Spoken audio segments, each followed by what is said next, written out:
बात कर लेते हैं उन 41 बंधक मजदूरों की, या फिर ये कह लीजिए उन 41 फंसे हुए मजदूरों की जो एक टनल की बंधक में कैद हो चुके हैं, उसके बंधन में बंधे हुए हैं। उनको लेकर एक बड़ा अपडेट जो है वो निकलकर सामने आ रहा है। ऑपरेशन का आज 12वां दिन है और कुछ ही घंटों में जो टनल में फंसे हुए मजदूर हैं वो बाहर निकल सकते हैं। तो ये बड़ी अपडेट जो है वो निकलकर सामने आ रही है। उत्तरकाशी की टनल में फंसे हुए मजदूर को लेकर जो रेस्क्यू ऑपरेशन चल रहा है वो अब अंतिम चरण में है। ऑपरेशन कुछ ही घंटों में सफल होगा और तमाम मजदूरों को बाहर निकाला जा सकता है।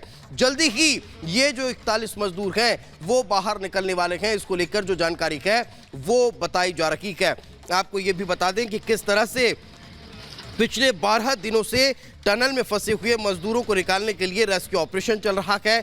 हर परिस्थिति से निपटते हुए ये रेस्क्यू ऑपरेशन जो है वो आगे बढ़ रहा है और 12वें दिन ये अब रेस्क्यू ऑपरेशन पहुंच चुका है। अधिकारी इस पूरे रेस्क्यू ऑपरेशन को लेकर क्या कुछ कह रहे हैं, पहले वो आपको सुनवा देते हैं। कोई दिक्कत नहीं है अभी, कोई सॉइल आ रहा है लगातार इस तरह का नहीं, वो देखिए किसी एक आदमी ने थोड़ा सा ये सलाह दे दी एनडीआरएफ के आदमी ने कि भाई अंदर कंप्रेसर की हवा छोड़ दो, क्योंकि अंदर गर्मी है। तो जब कंप्रेसर की हवा छोड़ी तो वो थोड़ी ज़्यादा होती है कंप्रेसर की हवा, तो पाइप में थोड़ी मिट्टी है तो उससे थोड़ी डस्ट बन गई, वो डस्ट बैठ चुकी है नीचे। क्या आपका अनुमान? तो दरअसल अलग अलग राय जो है वो दी जा रही है ताकि मजदूरों को किसी तरह की कोई तकलीफ, दिक्कत, परेशानी ना हो।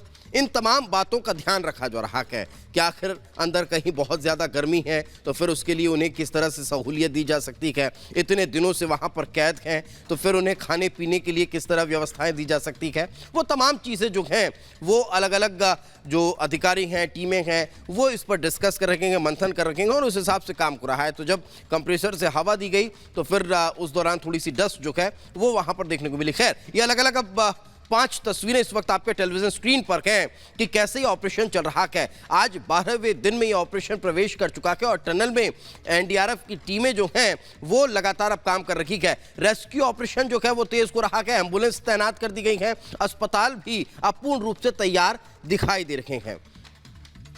और इस वक्त सीधे आपको उत्तरकाशी लिए चलते हैं जहां पर ग्राउंड पर मौजूद है रिपब्लिक भारत की सहयोगी सृष्टि और उन्हीं से जानकारी लेते हैं। सृष्टि, चूंकि लगातार आप दिन भर रात भर कवरेज कर रही हैं, देख रही हैं कि कैसे ऑपरेशन आगे बढ़ रहा है चरणबद्ध तरीके से, फिलहाल ऑपरेशन को लेकर क्या बड़ा अपडेट?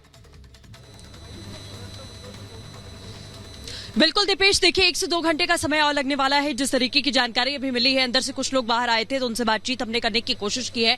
जो ऑब्स्टिकल आया था, यानी कि जिस सरिये की बात यहां लगातार की जा रही थी, उसको काट दिया गया है। एनडीआरएफ की टीमें मैनुअली उसे काटने में लगी हुई थी और उसे काटने में सफलता भी मिल गई है, जिसके बाद एक पाइप और जाना था। वेल्डिंग करने के बाद में सभी मजदूरों को बाहर निकाल लिया जाएगा, क्योंकि ये ऑपरेशन अब आखिरी चरण में था। कल शाम से ये ऑपरेशन आखिरी चरण में था। अगर वो सरिया नहीं आया होता तो अभी तक वो मजदूर हॉस्पिटल में एडमिट किए जा चुके होते। इसी के साथ आपको एक बार तस्वीरें भी आप देख लीजिए कि ये टनल के भीतर की तस्वीर हम आपको दिखा रहे हैं। एनडीआरएफ की टीमें दोनों टुकड़ियां जो हैं वो इस वक्त अंदर मौजूद हैं। तमाम जो अधिकारी हैं वो भी अभी यहां पर मौजूद हैं। मीडिया का जमावड़ा यहां रात भर से लगा हुआ है, क्योंकि कभी भी मजदूरों को बाहर निकाला जा सकता है। जैसे ही सफलता मिल जाएगी, जैसे ही पाइप जो लास्ट पाइप जाना था वो चला जाएगा, वेल्डिंग हो जाएगी, वैसे ही मजदूरों को तुरंत बाहर निकाल लिया जाएगा। एनडीआरएफ का ही अब अगला स्टेप जो है वो एनडीआरएफ का काम है, जो कि कल रात से करने में जुटी हुई है। जो ऑब्स्टिकल आया था, आपको बता दूं, 6 इंच की पाइप जिससे बाहर निकाला जाएगा मजदूरों को, उस पाइप के अंदर जाकर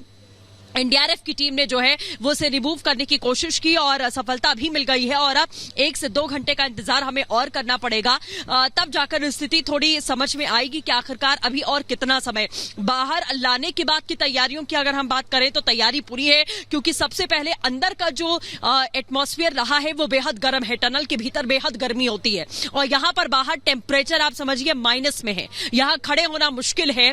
लेकिन अब जब मजदूर बाहर निकलेंगे तब उन्हें सबसे पहले आप देखेंगे कि गर्म कपड़े जो है वो पहनाए जाएंगे, क्योंकि गर्म कपड़े अंदर ले जाए गए हैं, क्योंकि वो सभी नॉर्मल कपड़ों में अंदर थे। टनल के अंदर गर्मी ज्यादा होती है।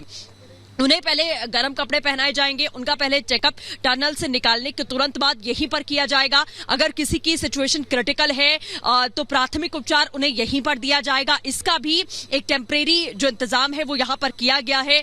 यहाँ स्पॉट की अगर बात करें, यहाँ 6 से 8 एम्बुलेंस हैं और इस रास्ते पर यानी कि इस स्पॉट के रास्ते पर आने तक अभी आपको बता दें कम से कम 20 से 30 एम्बुलेंस जो है वो लगी हुई है रास्ते में। वो सभी स्टैंड बाय मोड पर इस वक्त देखी जा रही हैं कि जैसे ही किसी भी वक्त ये खबर आती है वैसे ही एम्बुलेंस जो है वो यहां पर पहुंचेगी मजदूरों को निकालकर